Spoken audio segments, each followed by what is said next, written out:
함께 봉독합니다. 여호와께서 사람의 죄악이 세상에 가득함과 그의 마음으로 생각하는 모든 계획이 항상 악할 뿐임을 보시고 땅 위에 사람 지으셨음을 한탄하사 마음에 근심하시고 이르시되 내가 창조한 사람을 내가 지면에서 쓸어버리되 사람으로부터 가축과 기는 것과 공중의 새까지 그리하리니 이는 내가 그것들을 지었음을 한탄함이니라 하시니라. 그러나 노아는 여호와께 은혜를 입었더라. 이것이 노아의 족보니라. 노아는 의인이요 당대의 완전한 자라. 그는 하나님과 동행하였으며 세 아들을 낳았으니 셈과 함과 야벳이라. 그때 온 땅이 하나님 앞에 부패하여 포악함이 땅에 가득한지라. 하나님이 보신즉 땅에 부패하였으니 이는 땅에서 모든 혈육 있는 자의 행위가 부패함이었더라. 하나님이 노아에게 이르시되 모든 혈육 있는 자의 포악함이 땅에 가득함으로 그 끝날이 내 앞에 이르렀으니 내가 그들을 땅과 함께 멸하리라. 너는 구메르 나무로 너를 위하여 방주를 만들되 그 안에 칸들을 막고 옆창을 그 안팎에 칠하라. 아멘.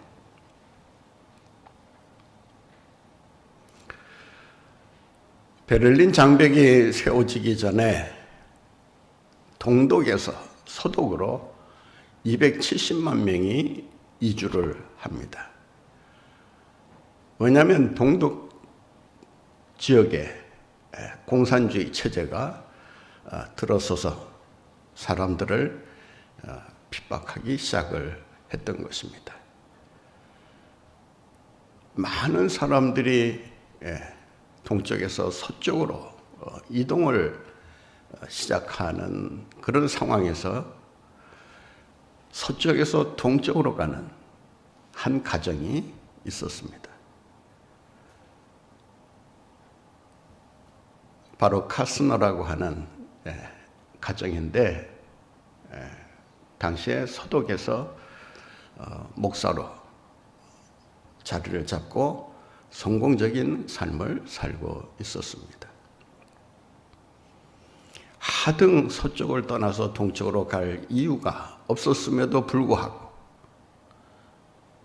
동쪽에 있는 목사님들이 대거 서쪽으로 오면서 목사님들이 비어있다는 이러한 소식을 듣고 나라도 가야 되겠다라는 결심을 하고 떠난 것입니다. 떠날 때 갓 태어난 아기가 하나 있었습니다. 어디로 가야 하는지 임지도 정해져 있지 않았고 또 살 집이 구체적으로 마련되어 있지도 않았습니다. 무작정 길을 떠나서 동쪽으로 들어갔다고 합니다.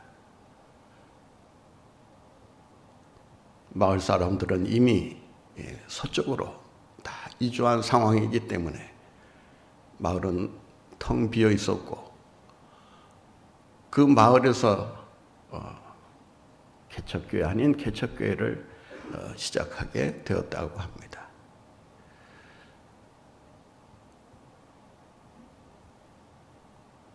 공산당이 본격적으로 예수 믿는 사람들을 억압하기 시작하면서 목회도 가정 살림도 점점 어려워지고 열악해져만 갔다고 합니다. 그런 가운데서도 이 갓 태어난 이 아기를 교육시키는 데 있어서 철저히 신앙적인 교육을 시키면서 아버지는 아버지대로 어머니는 어머니대로 이 공산당의 세뇌 교육으로부터 이 아이를 보호해야 되겠다라고 하는 그 일념으로 하여튼 학교에서 공부하고 돌아오면 공부한 모든 내용을 다시금 점검하면서 이런 내용은 이렇게 해서 잘못됐고 이런 내용은 이렇게 해서 뭔가 문제가 있다라는 식으로 하나하나 대화를 통해서 가르쳐 주었다고 합니다.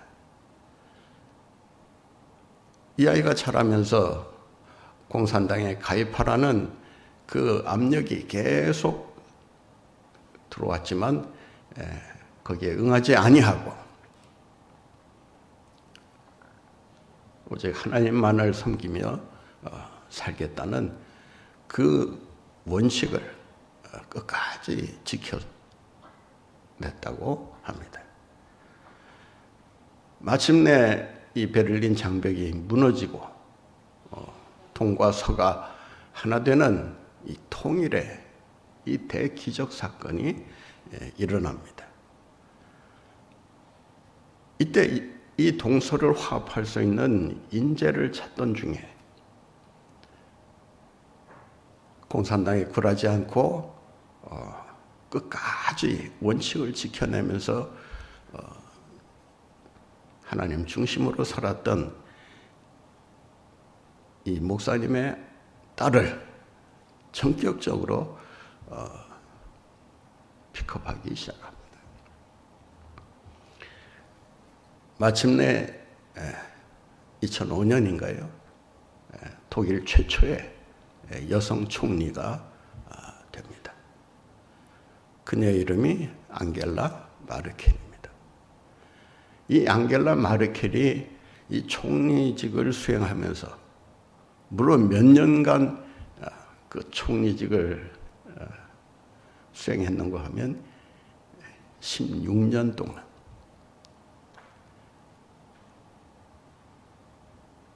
그 유럽의 그 강호들이 큰 소리치고 위협하는 그런 상황 속에서 굴하지 않고 유럽을 통합하는 그런 중심에 이 마르켈이 서 있을 수 있었다고 합니다. 유럽에서 가장 영향력 있는 지도자 한 사람을 꼽으라면 이 앙겔라 마르켈을 꼽는다고 말을 합니다. 그만큼 걸출한 지도자로 16년 동안 그 유럽의 통합을 이끌었다고 하는 것은 정말 대단한 일이 아닐 수가 없습니다. 그가 16년 그 총리직을 끝내면서 많은 사람들의 박수와 칭찬과 존경을 받으면서 퇴임을 한 것입니다. 그가 이 총리직을 수행하면서 내걸었던 몇 가지 원칙이 있었다고 합니다. 첫째는 원칙을 고수하라. 무슨 일이 있어도 원칙에서 벗어나서는 안 된다. 어렸을 때부터 아버지로부터 계속해서 들었던 그 원칙 중심의 삶, 그 원칙 중심의 삶이란 하나님 중심의 삶이라고 말할 수 있을 것입니다. 어떻든 하나님의 뜻에 벗어나는 일은 하지 말아야 된다라고 하는 그 원칙을 확고하게 밀고 나갔다고 합니다. 두 번째는 비밀을 지켜라. 무슨 일이 있어도 이것이 지켜야 할 비밀이면 그 비밀을 간직하고 그 비밀을 위해서 자기의 정치 생명까지도 내걸 수 있는 그런 단호한 의지를 가져야 한다. 세 번째는 일방적으로 이기는 것은 없다. 소통과 타협을 통해서 최대한의 실익을 얻어낸다. 네 번째가 승자를 찾아가라. 승자를 찾아가야 하는 이유는 그 승자가 승자가 되기까지에는 나름대로 그 승자가 되는 그 비법을 갖고 있을 것이다. 승자로부터 배우면서 자기의 몸집을 키워가는 이런 방식을 택했다고 합니다. 모두가 다 동쪽에서 서쪽으로 밀려오는 그 상황 속에서 단 하나의 가족, 이 카스노라고 하는 이 목사님의 가족이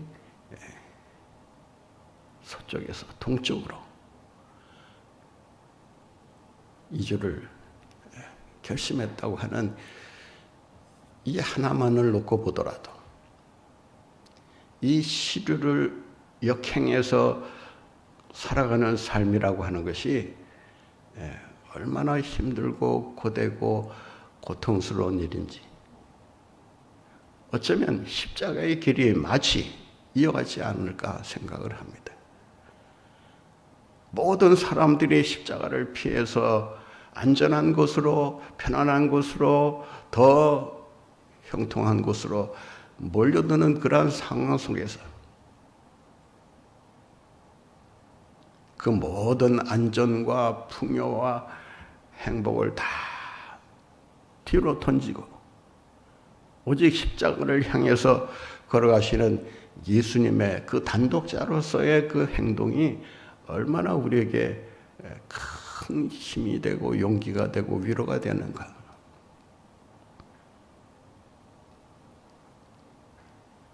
바로 그러나의 삶.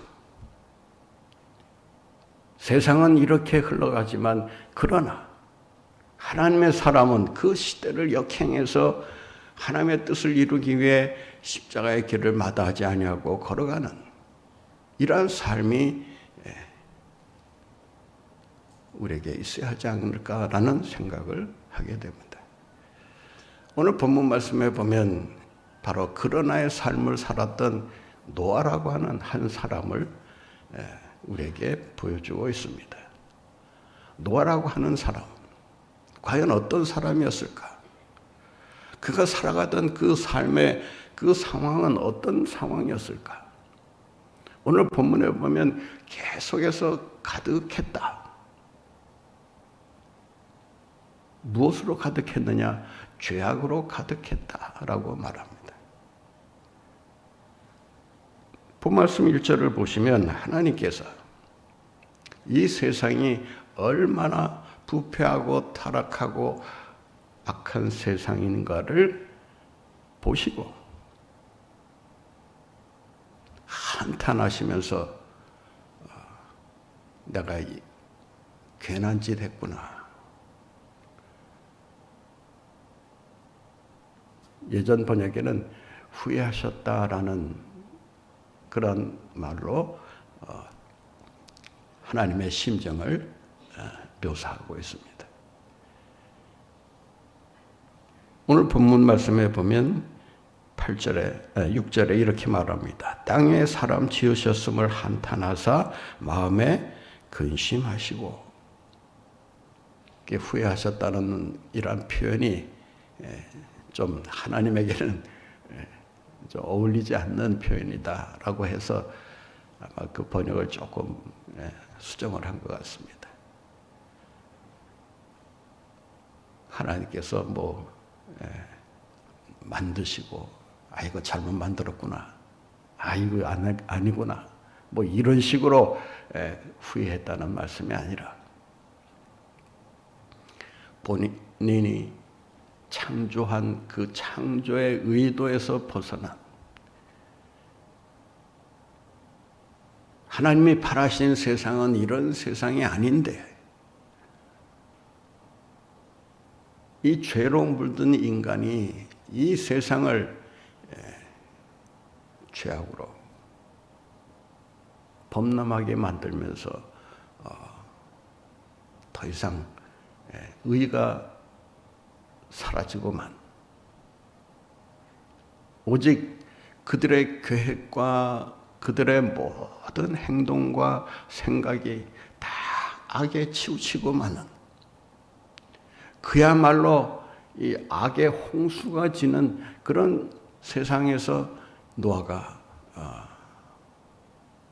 하나님의 뜻을 받들어 방주를 짓기 시작했다라고 하는 것입니다.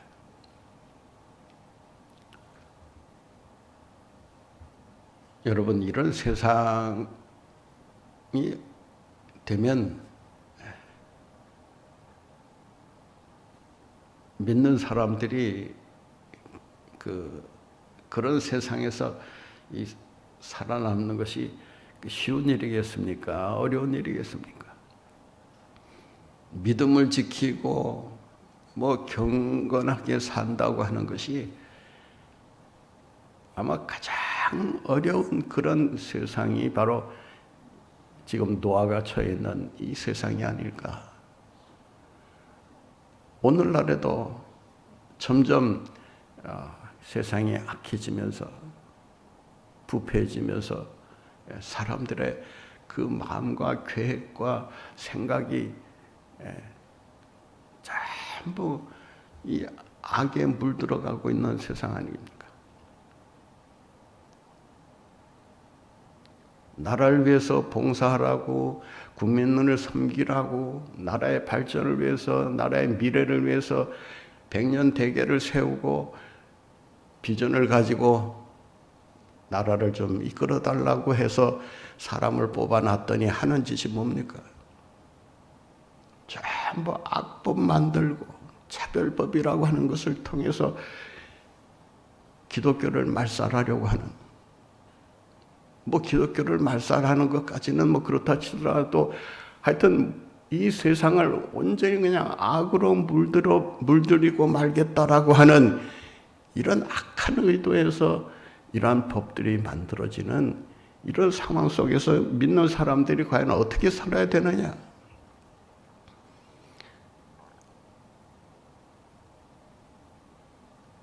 하나님의 말씀에 불순종하고 하나님이 하시는 일에 거역하고 대들고 반항하는 이런 시대 속에서 어떻게 하든지 하나님이라는 이름을 이 세상의 그 사회 속에서 빼버리려고 하는 이런 악한 자들이 번영하고 있는 이 시대 속에서 그러나의 삶을 산다고 하는 것이 얼마나 정말 힘들고 외로운 일이고 고통스러운 일인가, 다시 한번 우리가 깊이 생각해야 한다는 것입니다. 오늘 본문 말씀에 보면 노아는 당대 의인이요 완전한 자요 하나님과 동행하는 자였다라고 말을 합니다. 그가 이러한 상황 속에서 그러나의 인생을 살아갈 수 있었던 비결이 무엇이었느냐? 오늘 본문 말씀 8절에 이런 말씀이 기록되어 있습니다. 마치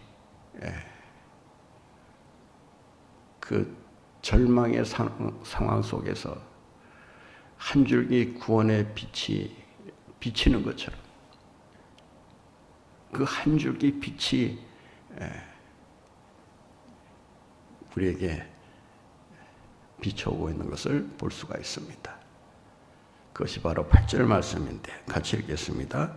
그러나 노아는 여호와께 은혜를 입었더라.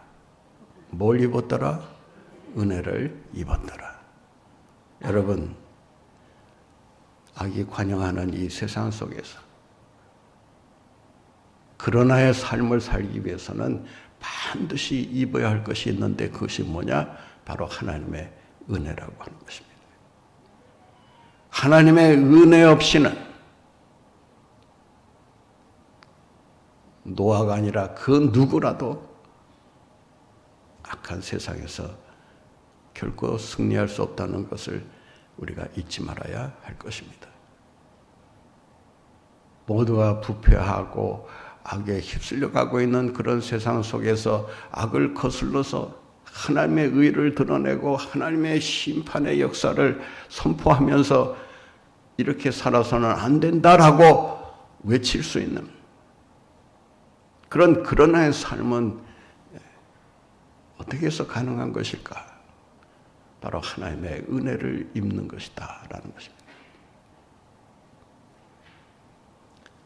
바로 이어서 노아가 어떤 사람이었는가를 소개하는 말씀이 기록되어 있습니다. 9절에 보면 그를 가리켜서 이렇게 말합니다. 이것이 노아의 족본이라. 노아는 의인이요 당대의 완전한 자라. 그는 하나님과 동행하였으며.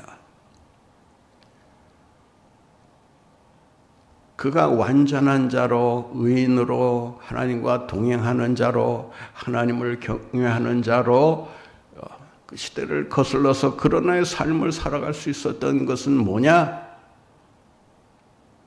그가 남달리 죄를 짓지 않고 의를 행하면서 남다른 인생을 살았기 때문이냐? 그렇지 않다는 겁니다. 그렇게 살아갈 수 있었던 것은 하나님의 은혜가 있었기 때문이다라는 것입니다. 그가 의인이기 때문에 은혜 받은 것이 아니고 은혜를 받았기 때문에 그가 의인의 삶을 살 수 있었다라고 하는 거예요. 우리가 믿음으로 의롭다함을 받는다라는 말을 합니다. 여러분은 다 예수 그리스도를 믿음으로 의롭다함을 받은 자들입니다. 의롭다함을 받는다라고 하는 말은 의롭다고 간주한다, 여겨진다, 봐준다 그런 말이지 의인이다라는 말이 아닙니다. 오늘 본문에서 의인이다, 완전한 자다라고 하는 이 말은 그가 죄가 없이 정말 깨끗하게 살았다 그런 뜻이 아닙니다. 노아도 결정적인 실수를 범할 수밖에 없었던 죄인에 불과했다는 것을 알 수 있습니다. 홍수가 끝나고 이제는 살았다라는 그 안도감에 자기도 모르게 술에 취해서 큰 실수를 범하게 됩니다. 성경이 우리에게 가르쳐주는 것은 로마서 3장에서 바울이 고백하는 것처럼 의인은 없나니 하나도 없다라고 하는 것입니다. 죄인들의 삶을 우리가 살아갈 수밖에 없는데 죄인임에도 불구하고 의롭다고 여겨주시는 것은 무엇 때문이냐? 바로 예수 그리스도께서 십자가를 통해 우리에게 죽음과 부활을 통해 보여주신 그 은혜 때문이다라고 합니다.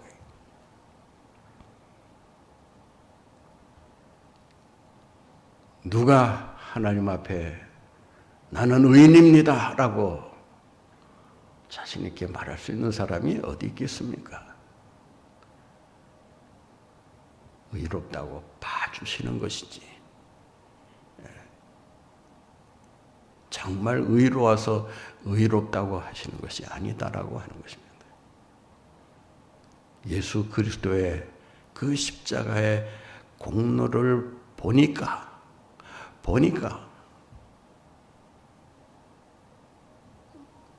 그 공로를 보고 의롭다고 봐주시는 것이다.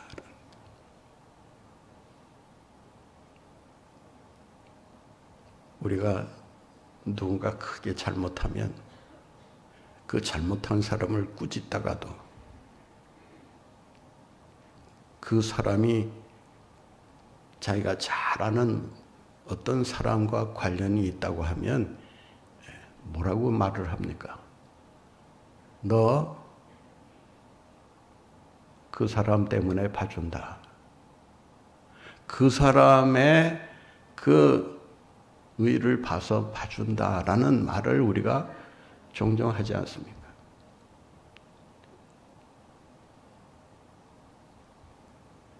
마찬가지로 하나님께서 우리를 의롭다고 봐주시는 것은 우리가 의로워서가 아니라 우리의 죄를 대신하여 죽으신 예수 그리스도의 은혜를 통해서 의롭다함을 받는다라는 것입니다. 그래서 의인이요 완전한 자요 하나님과 동행하는 자라는 말 앞에 8절에 하나님의 은혜를 입었더라라고 하는 이 말씀이 기록되어 있는 것입니다. 여러분 모두는 다 이 은혜 덕분에 하나님으로부터 택함받은 백성이 되었는 줄로 믿습니다. 노아가 그 죄가 관영하는, 이 관영한다라고 하는 말은 이 범람한다, 차고 넘친다 그런 뜻입니다. 오늘 본문에도 가득하여, 이 가득하여라는 말이 계속 반복해서 나오는데 그만큼 의를 찾아볼 수 없을 정도로 모두가 다 치우쳐 하나님을 떠나 살고 있었다라고 하는 것입니다. 그런 상황 속에서 그가 하나님으로부터 음성을 듣고 하나님께서 분부하신 그 방주의 그 비전을 보고 그 일에 뛰어들 수 있었던 것은 바로 하나님의 은혜가 있었기 때문이다 라고 하는 것입니다. 하나님의 은혜 없이는 우리는 이 세상에서 노아와 같은 그러나의 삶을 살아갈 수가 없습니다.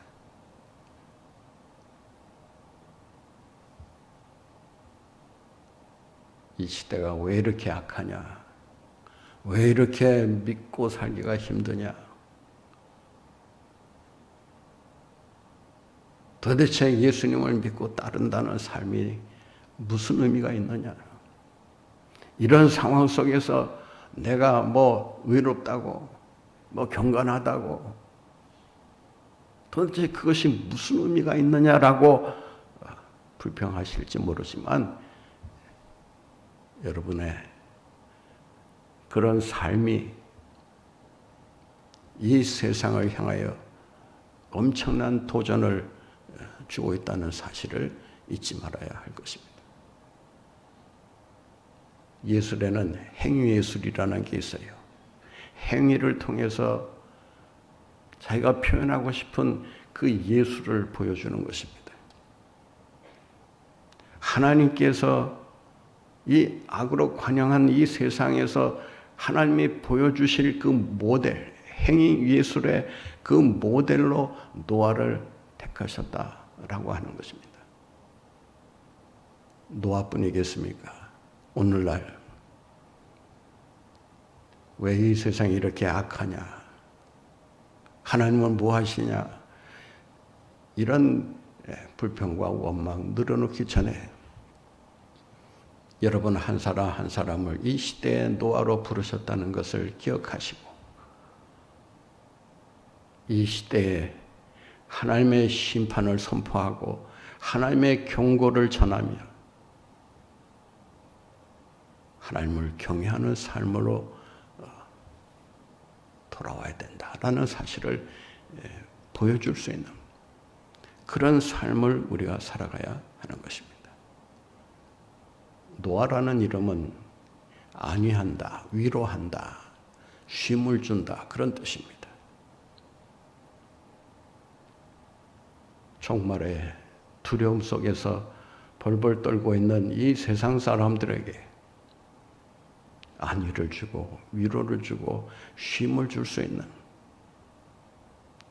바로 그런 사람, 그러나의 삶을 사는 이 하나님을 경외하는 자의 삶을 사는 자들이 이 일을 감당할 수 있다는 것을 기억하시고 여러분을 통해서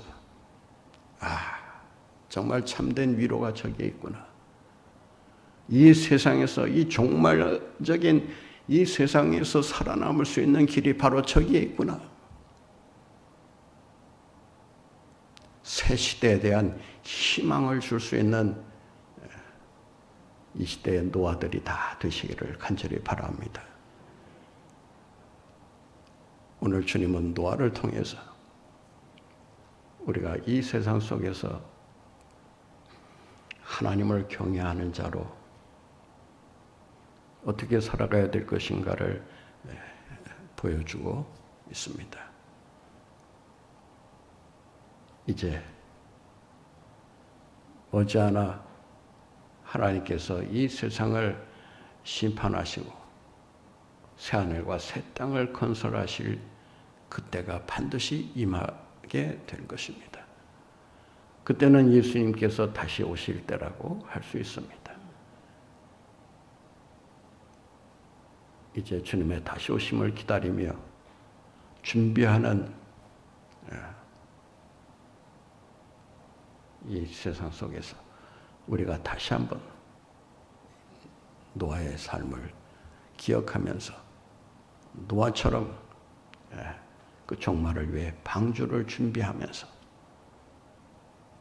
하나님과 동행하는, 그리하여 하나님을 경외하는 자가 받는 그 은혜와 축복이 무엇인가를 세상 사람들에게 전하며 살아가는 저와 여러분 모두가 되시기를 간절히 바랍니다.